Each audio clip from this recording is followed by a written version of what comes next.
industry, including both government and corporate, are pushing for diversity hiring.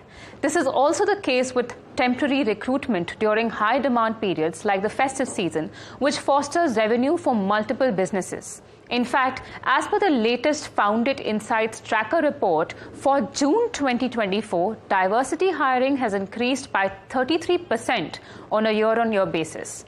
This indicates the growing focus of companies on diversity and inclusion policies. E-commerce, logistics, retail, hospitality, manufacturing, consumer durables, and BFSI are some of the sectors showcasing this trend. But the sectors leading the diversity hiring swing are BFSI and IT software and services.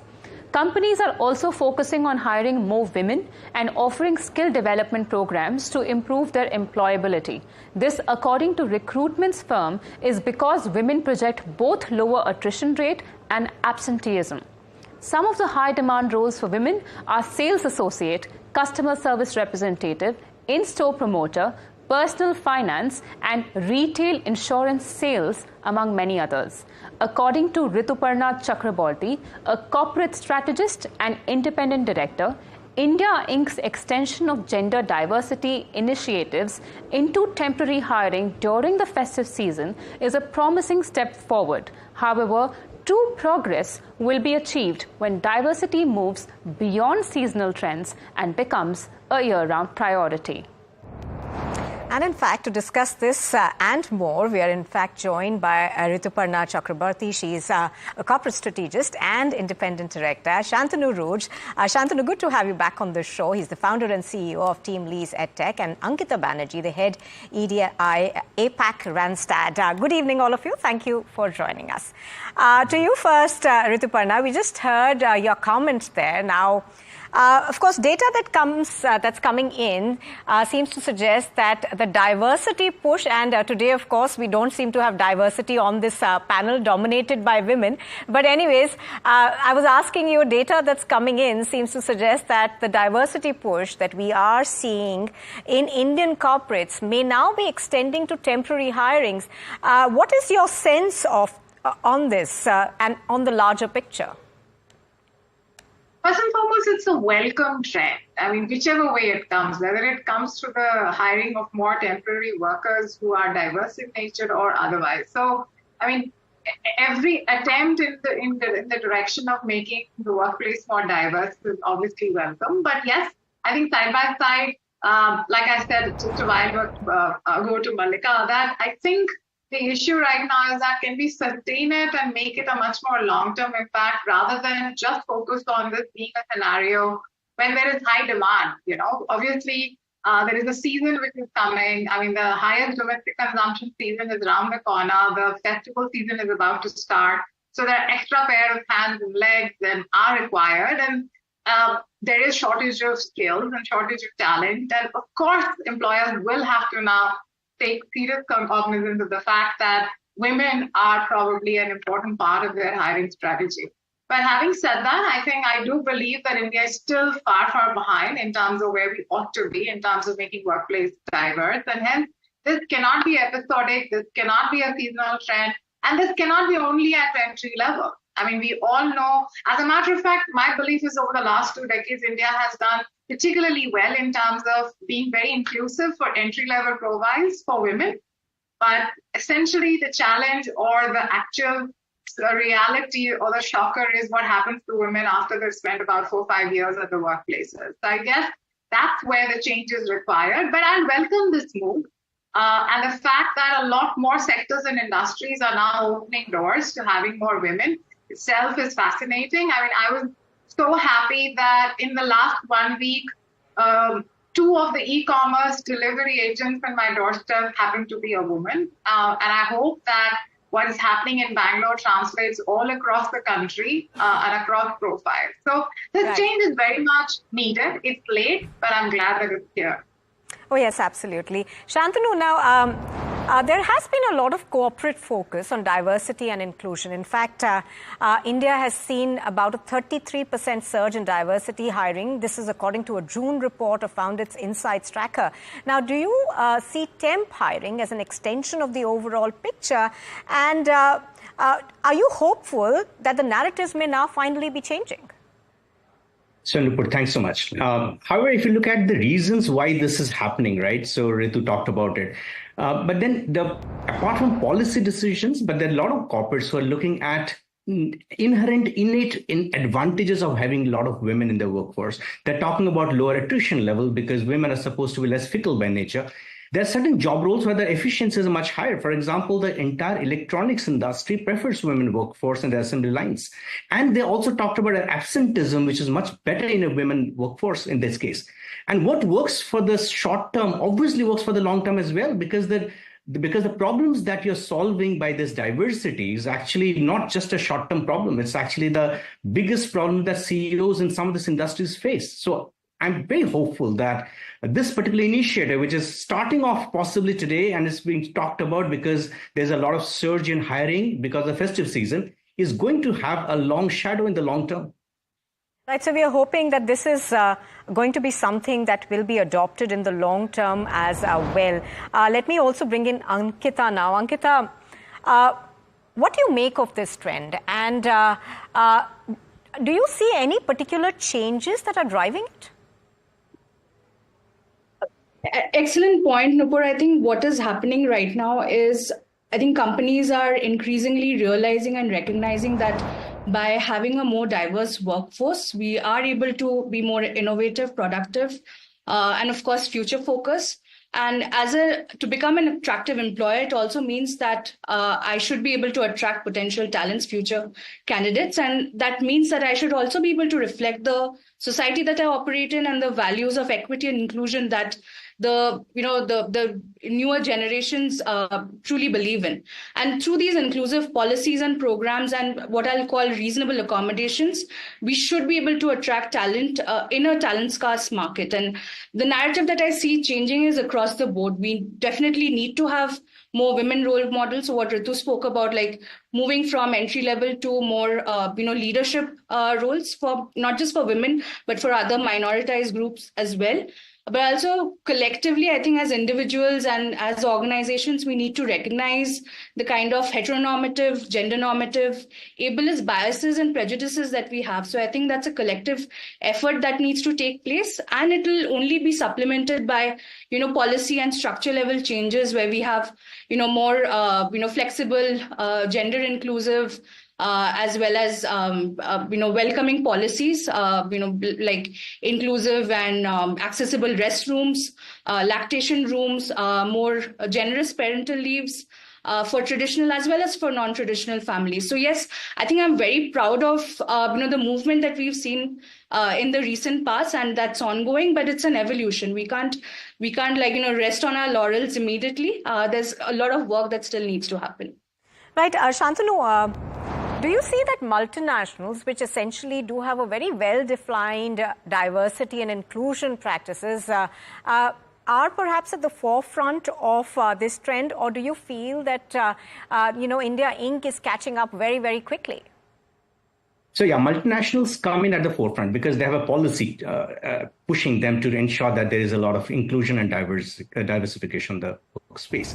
But interesting space in this case, Nupur, is that the entire India INC is actually waking up to this. And they're waking up just not because they love getting a lot of women in the workforce, but because the real sheer merit of getting women workforce in this inside, right? Interestingly, if you look at some of the statistics which are available there, Nupur, you'll see that this change is happening both in the white collar jobs as well as in the blue collar jobs. Organizations in the logistics segments, and job roles like loaders, packers, inventory managers, even people are seeing women there. And Ritu talked about the delivery girl who came in. So I think we are seeing the change all across the spectrum. Possibly it's showing up in the fringes at the lower end of the spectrum, but then soon we'll start seeing this going up to the higher echelons of the corporate world. Well, absolutely. Breaking the glass ceiling isn't that easy, but coming to you, Rituparna, what's very interesting in this trend that we are seeing is that traditionally there was a mindset of not employing women during the festive season because they were they were known to be the center of the family, and there were a lot of traditions around the festive season. But that is breaking, and that's very interesting, isn't it? Yeah, I think essentially when, obviously India Inc. is realizing that if you do not cast the net wide and you do not have access to the right kind of skill sets which are available, and women do possess the skill sets, the attitude, the mentality, the ability to perform some of these, they are only will be at the losing end. And I think that realization has also led to organizations focusing on more in terms of what they can do to make women more welcome at workplaces. Family pressure and challenges exist, but is there a way by which you can provide more flexibility, access to job places which are closer to where they stay? I think corporate Inc. probably is going the extra mile to kind of accommodate some of their challenges. If there are specific days that women probably would want to spend more time, I have a feeling, and I also see that happening, that there is a change in approach in the organization's recruitment policy, that let's go that extra mile and do some of these changes. But you know what? I'm gonna sound like a broken record when I say this. First and foremost, temporary staffing has always been the flag bearer of being more inclusive for job market outsiders. In this case, women who are not in the workplaces, I do consider them as job market outsiders. From that perspective, temporary staffing has been doing a fantastic job in changing the entire nation's ecosystem by getting them in. But I think somewhere down the line, I do feel that the pressure that organizations feel during this, probably the next 4 months, 6 months, and which actually leads them to make some of this accommodation, I'm not too sure they're doing it all around the year, and that ought to change. And just because you need more hands and legs during a particular season, you're of course going to go the extra mile.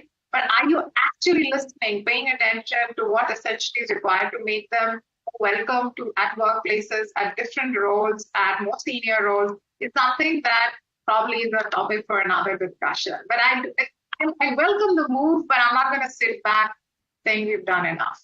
Right, that's a very good point, and I want to bring in Ankita on this one. Even as employers are looking to hire more women in the festival season, what is it that they're offering them? Are they offering them more flexibility? Because at the end of the day, they are still the center of the Indian household, so they will need that flexibility around them. Are they, so flexibility perhaps in terms of working hours, more transport facilities? Because, if you're looking to get more women into the workforce in Tier 2 and Tier 3 cities, that is something that should be the core of your policy. So do you see that happening at all? Absolutely. I think more and more organizations are able to offer what is called, flexibility with intentionality. Because let's face it, women continue to, especially in India, have, disproportionate responsibility of caregiving and, domestic responsibilities again.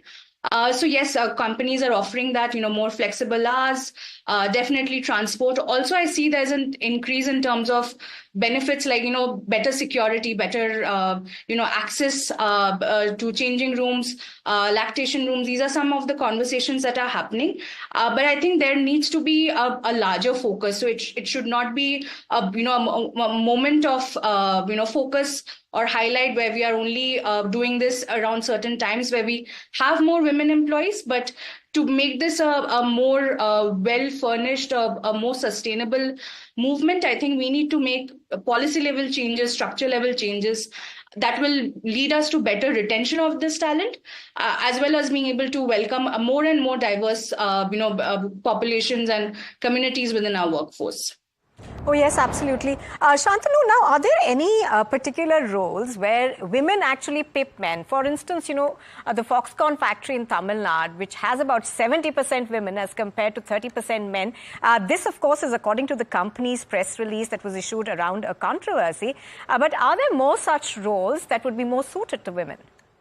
No, Foxconn is just a company example, but then the entire electronics assembly line industry is talking about women being much more productive because of the dexterity in on their fingers, right? So that's one. But then there are several industries who actually vouch for women in their workforce. Look at the entire e-commerce. The roles like customer service, sales associate, telesales, all of these roles are actually, women have been outperforming men in many of these things.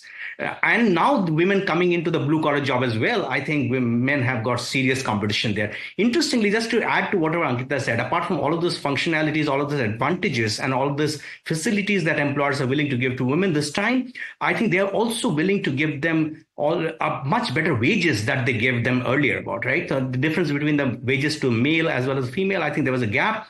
That gap is now reducing. And there is a clear recognition that what works for India INC during crisis times obviously works for them even when the crisis has passed off.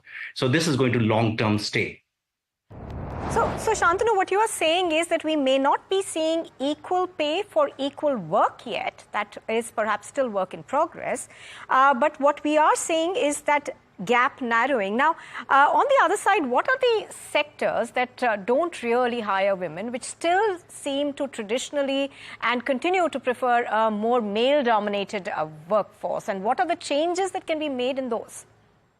So that there are some industries, for example, let's say telecom, for example. There is this industry which has got a lot of field work, industries where there is a lot of physical strength which is required. And there have been industries which are traditionally have been male dominated. Some of these industries have been actually slow takers. I mean, most of them are agreeing that getting in women actually doesn't harm them. It actually the benefits that women bring in terms of lower attrition, better productivity, and their ability to be more empathetic in this entire leadership style, I think is becoming very important for them. But some industries have been more aggressive than some of the other ones.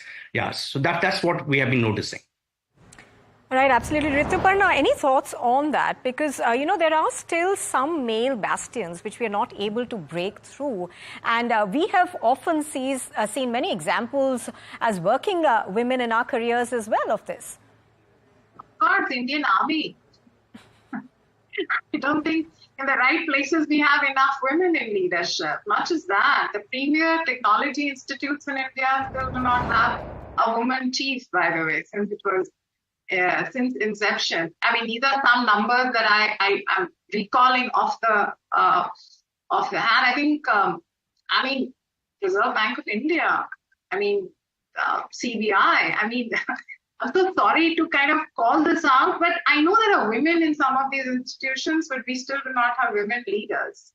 So it's not that they don't hire women, but that's very important because that's essentially how signaling starts. Of course, I agree with Shantanu. He's called out some of the sectors. I do believe that while there are some multinationals in the manufacturing space who are trying to kind of usher in some changes by bringing women at workplaces, but by and large, the larger part of the Indian manufacturing ecosystem is still not ready to welcome doors to women. And there are honestly plenty of sectors which are still pretty much male dominant factor.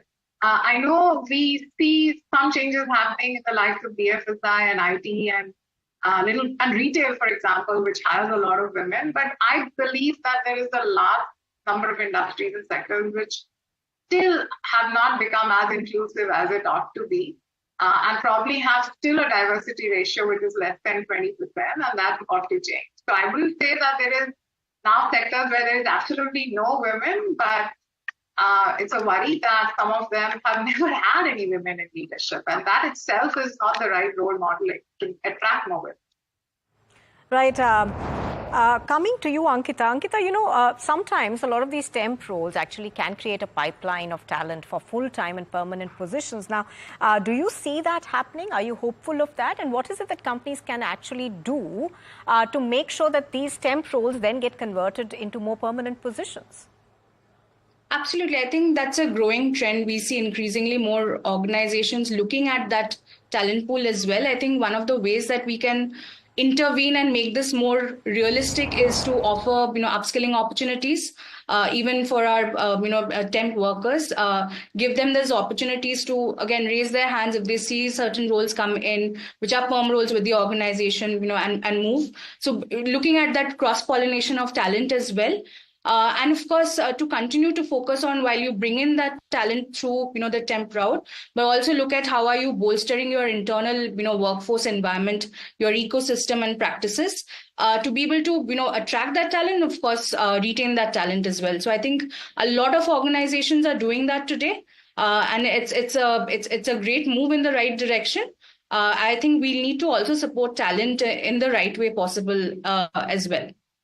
Right, Shantanu, any thoughts on that? How do we convert these temporary positions into more permanent roles? And the second point that I wanted to get your view on was Rituparna mentioned at the beginning, that you can get a lot of women to enter the workforce, but keeping them there has always been a challenge. What happens to them 4-5 years down the line? So how do companies work around that?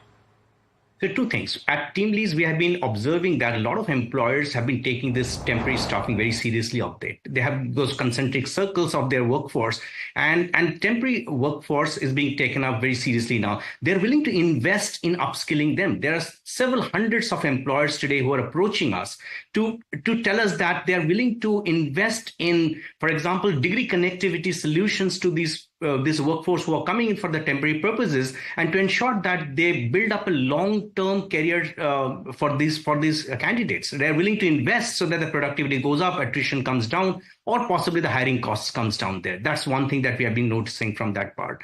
Yeah.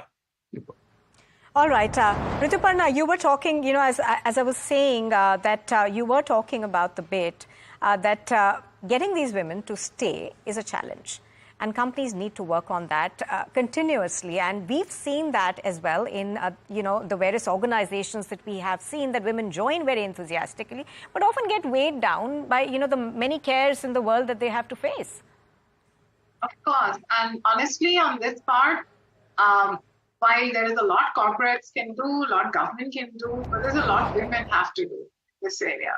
So while I'm somebody who's been advocating having more women in workforce, keeping them in workforce, but I also am aware of the fact that somewhere we as women have to do more. We have to have higher aspirations from our own selves, and we have to stick it out. I mean, the reality that we live in India with a kind of infrastructural challenge, with a little or no support in terms of managing children, in terms of the ecosystem, are our realities, but we still have to confront all of that and tell ourselves that we do not have a plan B. I mean, the issue, I know it's a very unpopular view that I'm probably articulating, but I have to say it, that the fact that we consider that we as women, we have an option or optionality of not working, somewhere we'll have to tackle that first. So having said that, I think, of course, corporate India have to make peace with the reality that women will probably, if at the childbearing stage and when they are about to become a mother, they would typically be off the grid for about 6 months. I know that there's a lot of controversy around the Maternity Benefit Act, and it's justified. But having said that, whether you had that act or not, women usually typically spend 6 months away, even if earlier we had just 3 months. So my point is that let's factor that in. The mathematics of why you still have to encourage women, motivate women, and get them work. I think there's enough study done by BCG, by McKinsey, which says the mathematics of how it helps organizations. As a matter of fact, there are studies done on listed companies globally, which shows that the ones which are more diverse and have more women in the same industry peer category are more profitable than the ones who are not. So the mathematics obviously is already in place.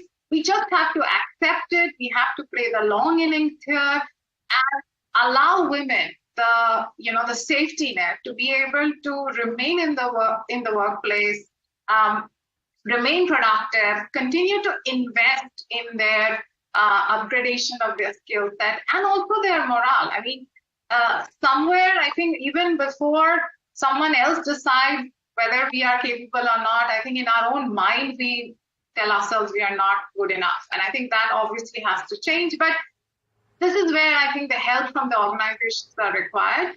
And from a policy perspective, I know we've come up with this policy where we have made women directors on boards a mandatory ask, but still 90% of the listed companies have a woman director. And the funniest part is that single-digit single digit of these women directors come from an executive director position or who had an executive position in their boards before they joined in. So we have a lot of thinking to do, that let's not just have policies which become just a compliance stick, but we need to make policies which actually enable the ecosystem from a win-win perspective to have more women. And I think once we are all aligned on that front, you will see change. At the moment, all I can say is that we just need more women climbing up the ladders. When women go up the ladder and they are in decision-making places, whether in corporate India or in government, you will see the changes that we are all expecting. And perhaps as you're pointing out, the trickle-down effect will be sooner. Ankita, any last thoughts on this? Absolutely, Nupur. There's one thing that I'd like to share that we, talk often in Randstad is inclusion is not a zero-sum game. Just because you're including or welcoming diversity in the workplace does not mean you're excluding somebody else. I think I'm very glad to see this conversation happening about gender diversity, to have more women in the workplace. But I think there's also a growing need to look at other minoritized groups as well. And especially from a perspective where we want to be reflective of the society and the world that we work in. So, and that just does not start with India and Inc., but also with our academic institutions, with our society, with our even at our family levels within our loved ones. So I think that's where I see. And of course, enabling, while you get in women, it's also about enabling women, enabling them to be where they want to be in terms of their career aspirations, respecting their choices. Right. I think that's really important. And therefore, I hope we'll be on our way to a more equitable and inclusive world. Shantanu, as the only man on the panel, any last thoughts that you'd like to leave us with? No, so I think this is really encouraging, Nupur, that there's so many industries, so many employers are really supporting the cause of getting a lot of women into the workforce. What works for everybody during the crisis times works even when the crisis gets over. I'm really very encouraged, and I think that India has a great future coming forward. All right. So on that note, thank you, all three of you, for joining us on The Big Story. And we're all hoping, of course, that this is not just a trend that we are talking about today. It actually extends to later on as well. Thank you for joining in. Well, with that, it's a wrap on The Big Story. Thank you very much for joining in. But news and updates continue on NDTV Profit. So stay with us.